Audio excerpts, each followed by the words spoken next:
2007 में 16 टीमें cricket world cup खेली थी और 2023 में केवल 10 टीमें क्रिकेट वर्ल्ड कप खेल रही है, 6 टीमें कम। और अगर हम इसे फीफा वर्ल्ड कप के साथ कंपेयर करें तो 2006 में 32 टीमें फीफा वर्ल्ड कप खेली थी और 2026 में 48 टीमें फीफा वर्ल्ड कप खेलेगी, 16 टीमें ज्यादा। जाहिर तौर पर फुटबॉल की ग्रोथ हुई, फिर क्रिकेट के साथ ऐसा क्यों हो रहा है? Why is cricket shrinking? और जब मैंने इसके बारे में पढ़ना शुरू किया तो मुझे मालूम पड़ा क्रिकेट के श्रिंकिंग का रीजन, इस डेथ का रीजन, इस खेल से सबसे ज्यादा प्यार करने वाला देश है India. Cricket is like a religion in India, isn't it? It certainly is. And that's out. Yes, it's all over this time. A couple there to receive the trophy from Lord Carr. Lords goes wild. Last ball of the innings. And he's sixes in it all. Yes, Nishan takes it. India wins. Fast man on the planet to reach 200. Sachin Tendulkar. He lifted it up. That is a shot of an emperor. Absolutely magnificent. Dhoni finishes off in style. A magnificent strike into the crowd. India lift the... इस खेल के 90% viewers Indians हैं और इन stats का फायदा एक apex cricket board उठाती है, बीसीसीआई। इस इमेंस व्यूवरशिप ने बीसीसीआई को एक $multi-billion ऑर्गेनाइजेशन बना दिया है।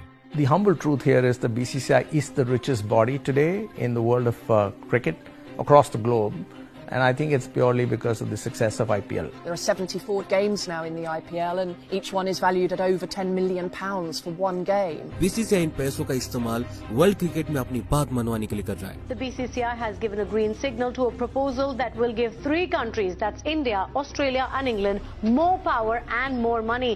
But 30 years ago, this was not the case. 30 सालों पहले तक बीसीसीआई के पास अपने वर्ल्ड कप विनिंग टीम को बख्शीश देने तक के लिए पैसे नहीं थे। 30 सालों पहले तक Indian cricket team world cricket में one of the weakest team थी। 30 सालों पहले तक इंग्लैंड का स्केल पर राज था, लेकिन एक इवेंट ने क्रिकेट का भविष्य बदल दिया। क्रिकेट इंग्लैंड की सरजमी से हटकर इंडिया की सरजमी पे आ गई, लेकिन इंडिया ने इस खेल को आसमां की ऊंचाइयों तक ले जाने की बजाय इसे पैसे बनाने की मशीन की तरह इस्तेमाल किया। Let me tell you the story of how India stole and killed cricket. Ladies and gentlemen, it is the day of the finals here at the Mecca of cricket, Lords, where the underdogs Indians will take on the mighty West Indians. 25 June 1983, world cup finals का दिन, West Indies बनाम India. पिछले दोनों खेले गए world cup West Indies ने जीते थे और अपना तीसरा वर्ल्ड कप जीतने के लिए वो फिर एक बार फाइनल्स में खड़ा था और सामने खड़ा था द अंडरडॉग्स इंडिया। इंडिया को वर्ल्ड क्रिकेट में इस वक्त एक कमजोर टीम माना जाता था, क्योंकि पिछले 2 वर्ल्ड कप्स में उन्होंने केवल 1 मैच जीता था और वो भी ईस्ट अफ्रीका जैसे कमजोर टीम के खिलाफ। इंडिया का पहला group match depending world champions West Indies के साथ था और पता है बुकमेकर्स ने इंडिया के इस मैच के जीतने के ऑड्स क्या रखे थे? 66-1। Can you believe that?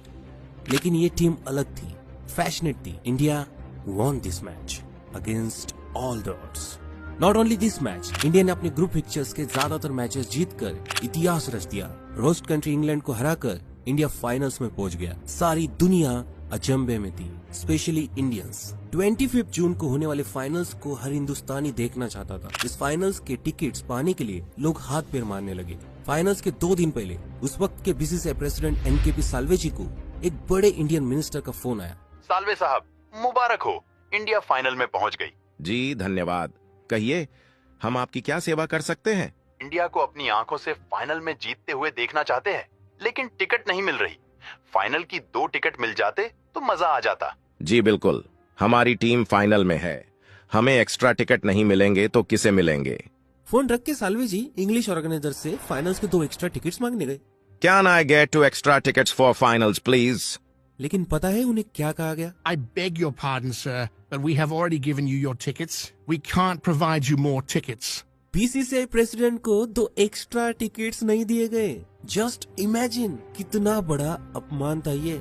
लेकिन साल्वे जी भी क्या कर सकते थे? अंग्रेजों का राज था इस खेल पे। खेल उन्होंने ही तो इजाद किया। अंग्रेजों ने इस खेल के रूल्स लिखे, कॉन्स्टिट्यूशन लिखा, इस खेल को अपने सारे कॉलोनीज में फैलाया। नेटिव्स ने भी इस खेल में दिलचस्पी ली क्योंकि खेल कॉम्पिटिटिव था। अंग्रेजों ने इस खेल को ग्रो करने के लिए वर्ल्ड कप बनाया और जब 1975 के वर्ल्ड कप ने फाइनेंशियली अच्छा परफॉर्म किया तो अगले 4 साल बाद इंग्लैंड ने फिर वर्ल्ड कप को होस्ट किया एंड अगेन 1983 में उन्होंने वर्ल्ड कप को होस्ट किया। इंग्लैंड ही वर्ल्ड कप को होस्ट करती थी क्योंकि वे ही ये वर्ल्ड कप होस्ट कर सकते थे, लेकिन इन वर्ल्ड कप्स को होस्ट करके वे अपनी क्रिकेटिंग पावर का जोर पूरी दुनिया में चलाते थे। क्रिकेट अंग्रेजों की जागीर थी, साल्वे साहब ये जानते थे, लेकिन मन ही मन उन्होंने सोचा अगर इंडिया फाइनल्स में वेस्ट इंडीज को हराता है तो अगला वर्ल्ड कप इंडिया होस्ट करेगा। अंग्रेजों को दिखा देंगे कि हम भी वर्ल्ड कप होस्ट कर सकते हैं। लेकिन क्या फाइनल्स जितना आसान था? खुद इंडियन टीम को विश्वास नहीं था कि वे यहाँ तक पहुँच जाएंगे। पता है, विजडम स्पोर्ट्स मैगजीन के चीफ एडिटर डेविड प्रीत ने वर्ल्ड कप के पहले अपने आर्टिकल में फेमसली लिखा था, इंडिया जैसी कमजोर टीम को इस टूर्नामेंट में नहीं खेलना चाहिए अगर उनमें इम्प्रूवमेंट नहीं हुई है तो। और अगर इंडिया जैसी टीम वर्ल्ड कप जीतती है तो मैं अपने इस आर्टिकल में लिखे शब्दों को खा लूंगा। I will eat my words. And guess what, India ने 25 जून 1983 को लॉर्ड्स के मैदान में the mighty West Indian team को हराकर वर्ल्ड कप अपने नाम कर लिया। The entire world was in shock and David Frith ने अपना वादा पूरा किया। लिटरली एट हिज वर्ड्स, उन्होंने अपने शब्द खा लिए। What a man. इस ऐतिहासिक जीत ने एनकेबी साल्वे जी को आत्मविश्वास से भर दिया। अब वक्त था अंग्रेजों से उनका खेल चुराने का। एनकेबी जी ने शुरू में एशियन टीम्स यानी श्रीलंका और पाकिस्तान क्रिकेट बोर्ड्स को अपनी ओर किया। उन्होंने एशियन क्रिकेट कमेटी बनाई जिस पर आईसीसी का कोई असर नहीं था और 1984 में उन्होंने एशियन टीम्स के बीच में एक टूर्नामेंट अरेंज की, एशिया कप। इस साल्वे जी का अंग्रेजों को बताने का तरीका था, we can also do it. लेकिन वर्ल्ड कप को होस्ट करने के लिए बीसीसीआई के पास पैसे नहीं थे, तो सबसे पहले उन्होंने पाकिस्तान को अप्रोच किया कि हम दोनों साथ में ये वर्ल्ड कप होस्ट करते। और उसके बाद साल्वे जी ने इंदिरा गांधी की मदद से अंबानी जी से संपर्क साधा और अंबानी जी भी वर्ल्ड कप को स्पॉन्सर करने के लिए तैयार हो गए। जब पैसों की टेंशन खत्म हो गई तो साल्वे जी ने अगले आईसीसी मीटिंग के दौरान सबके सामने प्रपोजल रखा। I propose India and Pakistan should host the next World Cup. ये सुन के इंग्लिश क्रिकेट बोर्ड अंगारों पे लौटने लगी, गुस्सा होने लगी। What? Is this a joke? Do you even know how to host a World Cup? You need infrastructure, you need money, you need experience. Do you even have guarantee money?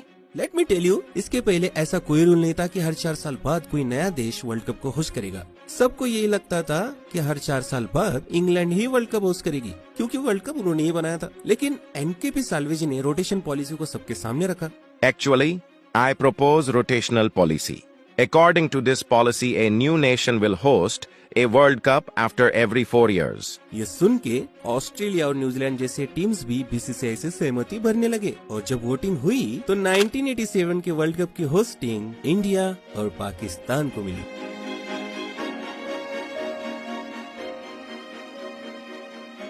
दो टिकटें ना मिलने के कारण एनकेपी साल्वे जी ने 1983 में कसम खाई थी कि अगला वर्ल्ड कप इंडिया होस्ट करेगा और उन्होंने अपनी कसम पूरी भी कर ली, अपना बदला पूरा किया। 1987 का वर्ल्ड कप इंडिया और पाकिस्तान ने बड़े जोरों शोरों से होस्ट किया। It was a success. लेकिन पता है, बीसीसीआई ने कुछ भी पैसा नहीं बनाया। बीसीसीआई के पास 30 सालों पहले तक एक 40 कौड़ी तक नहीं थी। Look at this salary sheet. 83 के वर्ल्ड कप के बाद भी इंडियन टीम मेंबर्स को 200 रुपए पर डे अलाउंस और 1500 रुपए मैच फीस मिलती थी। फिर बीसीसीआई के पास केवल 30 सालों के अंदर आज अरबों रुपए कहां से आ गए? टर्न्स आउट 1991 में उन्हें सोने के अंडे देने वाली मुर्गी मिल गई थी। Historic occasion in South African sports. South African cricket is returning to official international cricket after 21 years. Thanks to India. South African team 21 सालों के बाद क्रिकेट में लौटने वाली थी और वे अपना पहला 3 मैच वनडे सीरीज इंडिया के साथ खेलने वाले थे। इस सीरीज के पहले साउथ अफ्रीका के क्रिकेट एडमिनिस्ट्रेटर अली बकर ने बीसीसीआई एडमिनिस्ट्रेटर जगमोहन दालमिया को फोन लगाया और पूछा, Mr. Dalmia, who is going to broadcast these matches in India? Doordarshan, they broadcast our all matches. Nice. How much Doordarshan is paying you? You mean money? Yes. Mr. Bakar, it is not like that. Doordarshan doesn't pay us. Actually, we pay them for broadcasting our matches. Doordarshan does the production and we BCCI make money with ticket sales and ground ads. What? Mr. Dalmia, don't you know that you own the broadcast rights of your matches and not any television channel? What? Yes. Many people in South Africa are interested in these matches. You should talk to the broadcasters in South Africa and discuss the price for your broadcast rights. You will get quite a well deal. ये बात सुन के दालमिया जी की आंखें चमक उठी। BCCI ने उस series के broadcast rights south Africa state television channel को लगभग $2 लाख में बेचे।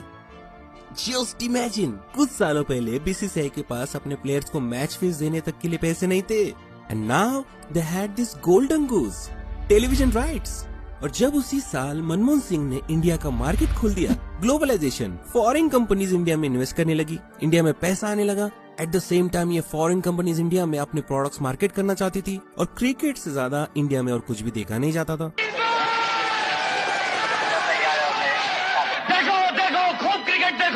क्योंकि सैटेलाइट टेलीविजन के कारण क्रिकेट अब इंडिया के छोटे छोटे गाँव में तक देखा जाने लगा था। It was great for this companies and BCCI. 93 में बीसीसीआई ने इंग्लैंड टूर ऑफ इंडिया के ब्रॉडकास्ट राइट्स TWI नाम के ब्रॉडकास्टिंग कंपनी को $6 लाख में बेचे। On the same year hero cup के राइट्स TWI ने $5.5 लाख में खरीदे। दूरदर्शन, जो बीसीसीआई से एक मैच दिखाने के $5 लाख लेती थी, बीसीसीआई को 5 साल के ब्रॉडकास्ट राइट्स के लिए $54 मिलियन दिए। इन नो टाइम बीसीसीआई दुनिया की रिचेस्ट क्रिकेट बोर्ड बन गई। लेकिन पैसा आने के बाद चीजें बदल जाती है।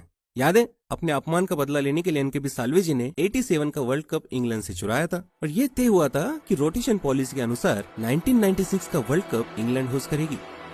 लेकिन 96 में मार्क मैस्करेनस नाम के एक ब्रॉडकास्टर ने बीसीसीआई को एक ऑफर रख दी, अगर इंडिया ये वर्ल्ड कप होस्ट करता है तो मैं आपको ब्रॉडकास्टिंग के $14 मिलियन दे सकता हूँ। BCCI like this offer. उन्होंने लिटरली एसोसिएट्स को इंग्लैंड से ज्यादा गारंटी मनी का ऑफर रख दिया और 1996 वर्ल्ड कप की होस्टिंग पाली।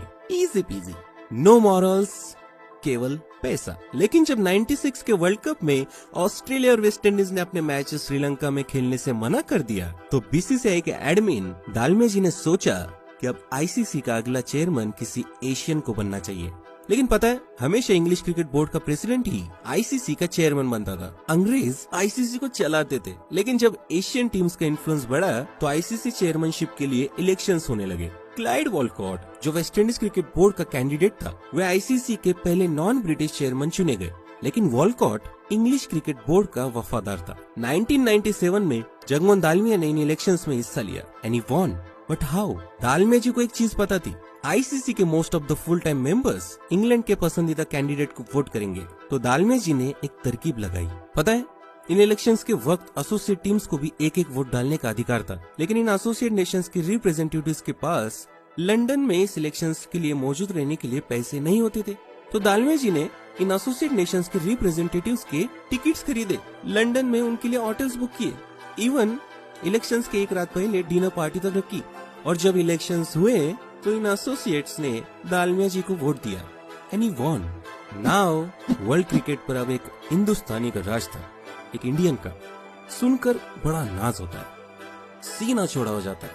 लेकिन पता है, क्रिकेट अंग्रेजों के हाथों में ही ठीक थी। हम इंडियंस ने इस खेल को बर्बाद कर दिया। Welcome back, folks. This the second test match between India and South Africa here at Port Elizabeth. Port Elizabeth Test 2001 India versus south Africa. ये 3 मैच टेस्ट सीरीज का दूसरा टेस्ट मैच था। मैच ड्रॉ हुआ, लेकिन इस match के बाद match referee mic Dennis ने 6 इंडियन प्लेयर्स पर सस्पेंशन लगाया तो क्रिकेट की दुनिया में तहलका मच गया। खिलाड़ियों पर एक्सेसिव अपीलिंग करने के लिए टेस्ट बैन लगाया गया था, including Captain Saurav Ganguly. Dinesh fined and suspended 6 Indian players for their actions during the match.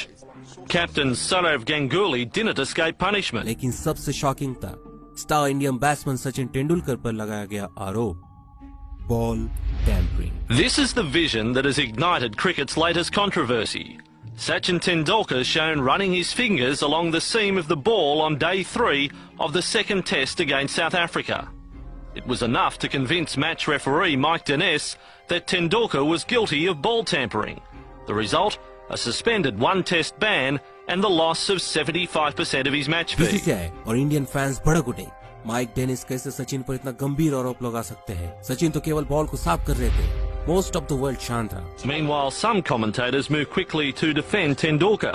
Not Sachin Tendulkar. Never, ever, ever. लेकिन कुछ लोगों ने गलत को गलत कहा। Just looking at the Tendulkar footage, though, I cannot believe. I saw Ravi Shastri standing up there. I heard boycott. I cannot believe that anyone who sees that footage could possibly could possibly defend him. Normally when you clean the seam, you look at it. You've got to see where the dirt is. I mean, he's running his nail. He was the only one to swing it. Jacques Kallis does swing the ball a bit. He didn't swing it at all. Tendulkar did. Guilty as can be.